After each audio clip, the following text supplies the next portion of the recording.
Hey YouTube, and welcome back to It's Amazing. So today I'm going to be showing you how I get my good thumbnails, and I would like to put out a disclaimer that I am using a MacBook, so yeah, but it does still work on another type of computer because I use my HP desktop computer and it worked the same way. But yeah, it's just going to be a difference in how you download your pictures or whatever. Before we get into the video, don't forget to like, comment, and subscribe. Terry, we are almost at 500 subscribers, so don't forget to subscribe and join the family, Terry. So now, let's get right into the video. I do my head toss, check my nails. Baby, how you feeling? Head toss, check my nails. Baby, how you feeling? So for my first step that I do, I like to get the pictures.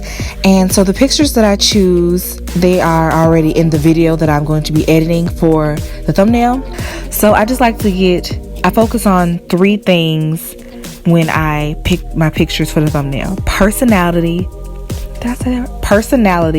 cuteness, and effectiveness. Okay, so personality is like self-explanatory. I like to pick something that's like light and, funny, I don't know, something like that. But yeah, that's what I try to go for. And cuteness, because I want to make my thumbnails look cute, and effectiveness. But what I mean effectiveness is, does the picture sum up what you're going to be doing in the video, like a hairstyle or something like that? So yeah, those are the three things I focus on. Then I just screenshot the picture that I like, and for step 2 I'm going to be editing the picture.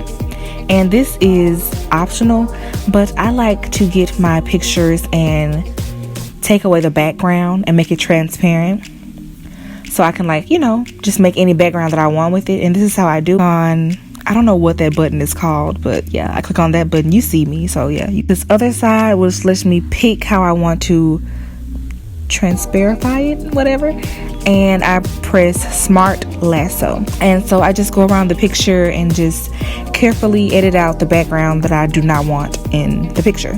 So now that is out of the way, I press the delete button and it takes it all off.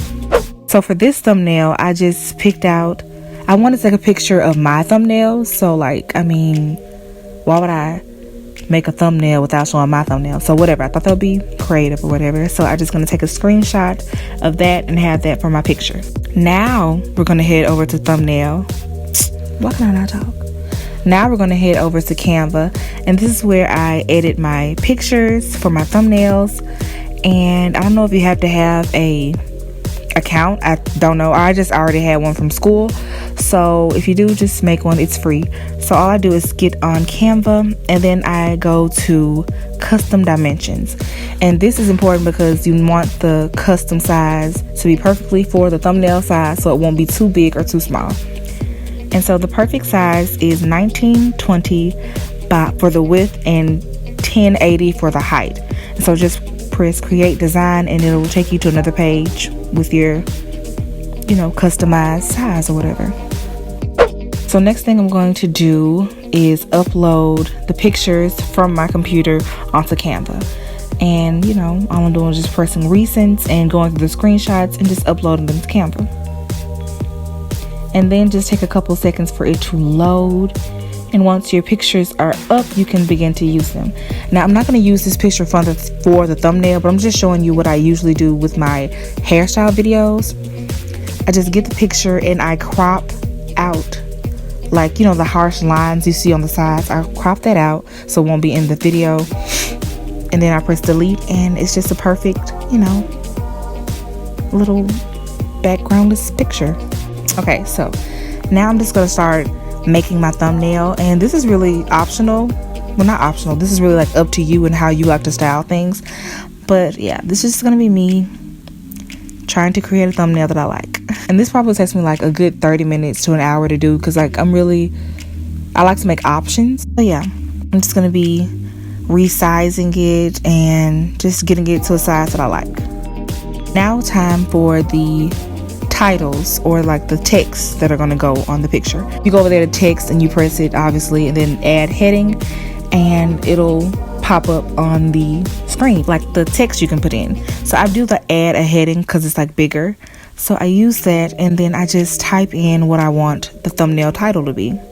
So for this one, I think I'm going with how to make a bomb thumbnail for free. Yeah, that's gonna be what I'm doing. So I'm just typing that in, and they have a lot of fonts you can choose from.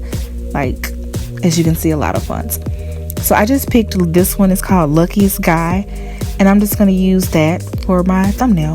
And you can make it bigger by clicking to the side with the numbers and, just making it how you want it. And I like mine's big so it can look like it's like popping, like, eye-catching or whatever. So yeah, that's what I'm doing.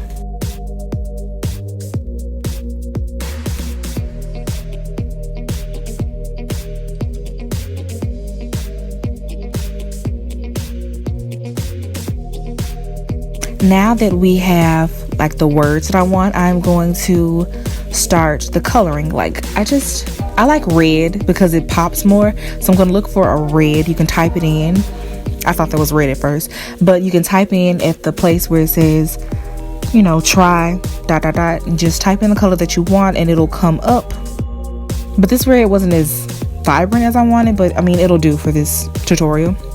So yeah, I changed the colors of the text to make it more vibrant and eye-catching. And next I am going to add something to go to the back for this thumbnail, and it'll just make the word more clear. So I add that to the back. You can go to elements and find that and just put it to the back, and then you can change the color of it, and you can make it go to the back so it won't cover up the words. It'll just be behind the words. So now I want a bomb emoji to go in there, thumbnail. So I'm just going to get it and type in bomb emoji and type in PNG.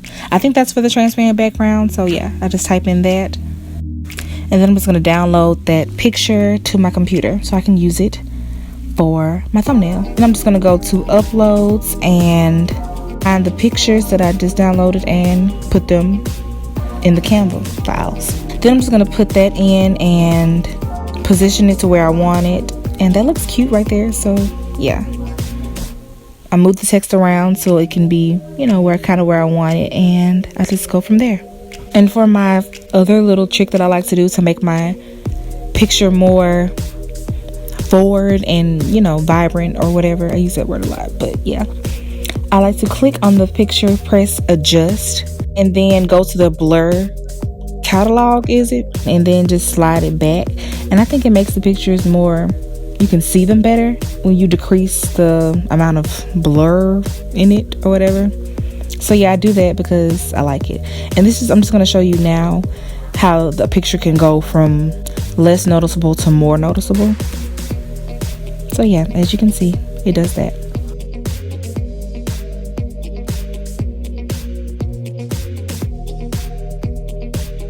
And while I'm done doing that, I just screenshot the picture and it is ready for use for a thumbnail. And if you can't screenshot, because I know my computer can, you can go to the download thingy up there and you can download it, and you can download which page you want so you won't download all of them, and just have that for your thumbnail. And then just go on to YouTube and upload picture for your thumbnail. Okay, so this last part is kind of just for MacBooks. Sorry, but we're better. I'm just saying. But yeah, so I recently started doing this so my letters could pop more. But I'm just going to screenshot this picture without the words and the emojis in it. And I'm going to take it to my Keynotes. And Keynotes is like a slide making thing or whatever. But I started making my thumbnails on there because it looks better. So I'm going to insert the picture. And I am going to put text on it and make it look, like a thumbnail. And I'm going to use the same words as the other one that I did on Canva. And I think I changed make to create because it sounded better when I started thinking about it. So now I'm just adding the text and putting it at the size that I want it. And I like how you can make it so big and so it's so eye-catching. So I like that. And then I am going to go to my favorite part, which is clicking on the style of the text and then going to shadow. Now I used to do curve shadow, but now I like the drop shadow one. So I'm just gonna click. Did I do curve shadow? Okay, well, obviously I did curve shadow. So I'm just going to do curve shadow. Yeah, like as you can see, when I increase the offset, it makes it look more lifted and just so much more eye-catching. So I'm going to do that to all the other words and just increase the size and put a shadow on them. And basically the same things that I did on Canva, but you know, just makes it look better to me. And I'm going to insert the emoji that I had in the other picture. And now we're just going to, you know, compare and contrast the one that I did on Canva. And this is the one that I did on Keynotes. And I like the one on Keynotes better. Like it looks more upfront and eye-catching in my opinion. But the one on Canva is just as good too. It does the job just as well. But I just like it to look more vibrant. So yeah, when I'm done like creating it or whatever, I just screenshot it and I upload it the same way that I do any regular thumbnail. So that is how I create my thumbnails. And I hope you enjoyed this video. And yeah, so I'm starting to upload on Tuesdays, if you haven't noticed. So yeah, I'm going to call it Terry Tuesdays because I don't know specifically what I'm going to do, but I'm just going to do whatever Terry wants to do. So yeah, that is the end of this video. Don't forget to comment, like, and subscribe, and I'll see you guys in the next one. Bye.